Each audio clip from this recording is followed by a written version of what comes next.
Yan, good day mga kapadyak. Reviewin po natin itong all-weather ng TF2, itong weld tight.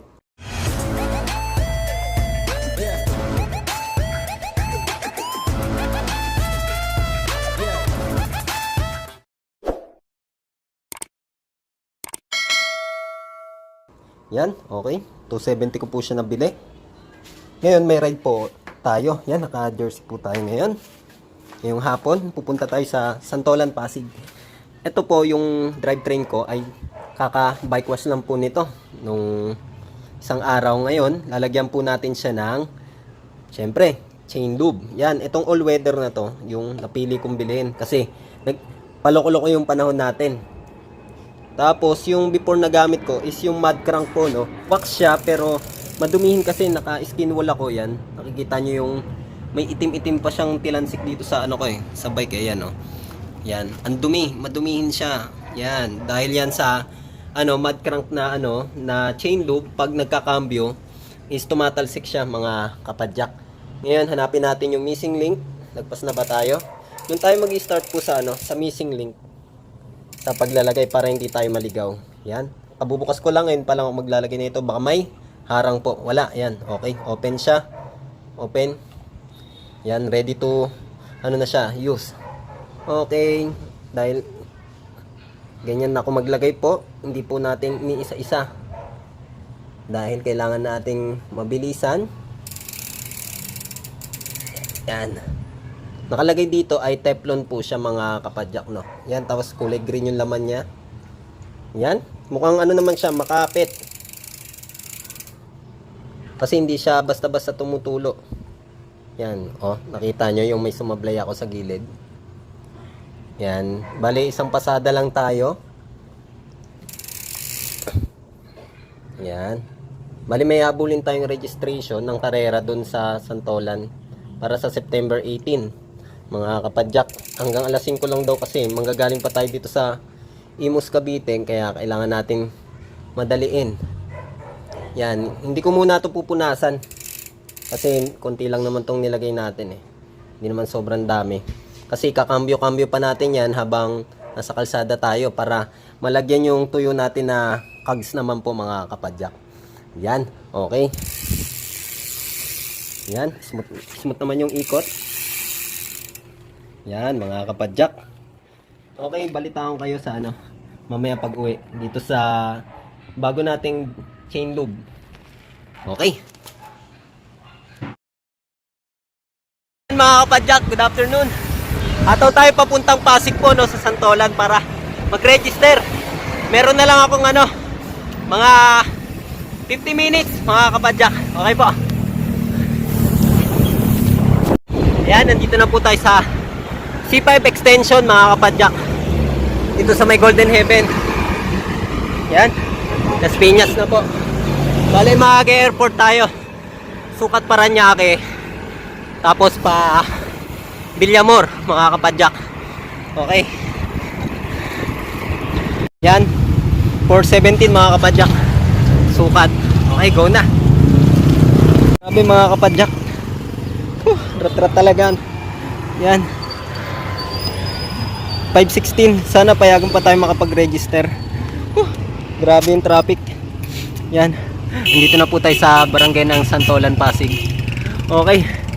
Okay, sana payagan po tayo. At nandito pa si Sir Jojo. Okay, pasok na tayo.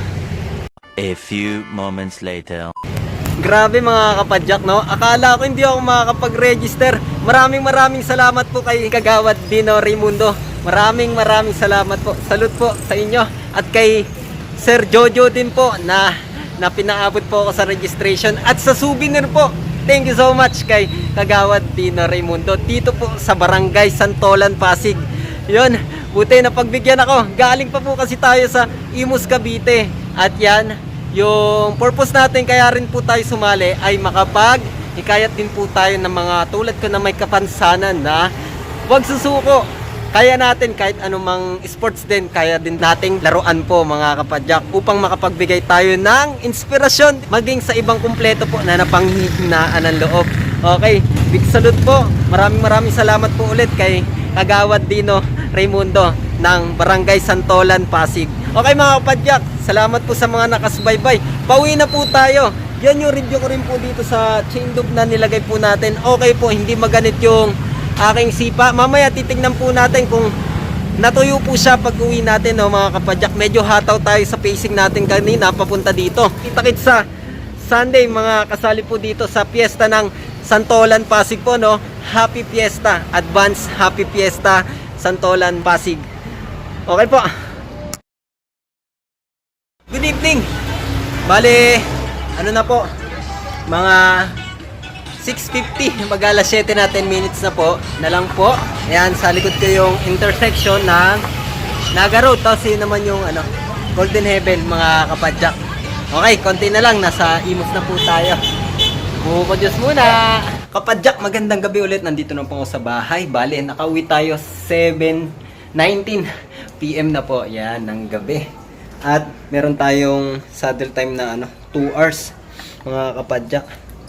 Ayan, 2 hours and 46 minutes. Okay, mamaya check po natin yung TF2 na loop na nilagay ko kung natuyo Medyo ramdam ko pag nagsiship ako pa low gear. Pag umakyat yung kadena, ramdam ko medyo may ganit eh. Whoop. Okay po, good day ulit mga kapadyak po, no? Ito po yung review natin dito sa TF2 na well-tight. Ito tong well-tight all-weather na lube. Yan, TF2. Yan po. Bali kanina po, no, bago tayo nagpunta sa Pasig, nag-ride, pupuntang Santolan Pasig para mag-register sa karera, ay naglagay po tayo ng well-tight all-weather na lube. Itong TF2 po, mga kapadyak po, no. Ngayon, tinignan natin yung performance po. Bale, yung naglagay tayo, mga kapadyak, hindi po natin pinunasan, pero isang ikot lang po ang ating paglalagay. Ngayon, ito yung naging, naging itsura ng aking kadena. Yan, makikita nyo may mga, itim-itim. Yan, may mga itim-itim. Bale, balikan po tayo, mga 66 km po yon. Balikan dito sa Imus, Cavite. Yan, okay naman, so far, okay sa akin yung, yung naging performance po nung, nung lube. Yan, kaya ako dinamihan din po mga kapadyak kasi yung weather po ay paulan-ulan mga kapadyak. Yan. Okay? Yan, hindi naman siya natuyo, no? Yung all weather kasi parang wet lube and dry lube na pinagsama po. Yan. Hindi siya masyadong maitim mga kapadyak. Yung performance nung po na ito, well-tight all weather lube. Yan. Bali naka X11 po tayo na na kadena na KMC. Tapos Shimano yung cogs. Yan. Makikita natin ay hindi sobrang nangitim yung ating cogs. Yan. Ito yung malayo na shot mga kapadyak.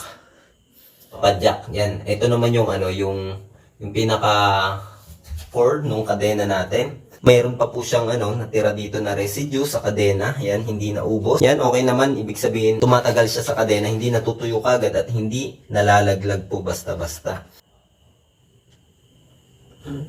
Yan, may mga nahawakan naman akong tawag doon. May nahawakan ako na alikabok. Yan. Tapos makikita nyo ay maitim. Pero pag ginanto naman natin, yan, nawawala yung itim niya. Yan. Normal po yan na magkaroon ng alikabok ng mga kapadyak. Maski namang oil, kakapitan din ng alikabok pag na-expose po yan sa labas. Yan. Pollution, alikabok. Mga kapadyak. Pero hindi siya ganun kadumi. Ayan, hindi siya yung parang grasa sa kamay na makapit. Yan, nakikita nyo yung yung alikabok po. Ayan. Yan, yung mga buhangin. Yan, kaya siguro na-feel ko na may parang maganit. Yung nagkakambyo na ako, nung pauwi na ako, nagkakambyo ako paangat. Yan, palipat-lipat ako. Kasi malaro talaga ako ng shifter. Malaro ako ng shifter, mga kapadyak. Nararamdaman ko yung yung ganit, yung pag nakatayo ako, tapos bigla akong isi-shift. Siyempre, alam ko naman yung yung naggagaan ako ng sipa, pinapakiramdaman ko lumipat muna bago ko diinan yung aking sipa para hindi mapuwersa at hindi masira ang ating drivetrain. Yun, nakaramdam lang naman ako ng konting ganit. Parang mga siguro mga 2 beses ko lang na na-feel or 3. Yan. Tapos talagang sinusubaybayan ko, pinapakiramdaman ko yung performance, maging yung performance dito sa sa aking crank. Yan, sa bago kong direct mount na chainring. Kung magiging maganda yung performance po nung lube. Yan. Yan, makikita nyo naman po, puro lube. Yan. Payo ko lang po mga kapadyak, laging may lube po dapat ang ating drivetrain para mapanatiling maganda po ang performance sa riding at hindi po kaagad masira ito. Bali, i-compare po natin to dito sa mud crank na racing lube po mga kapadyak.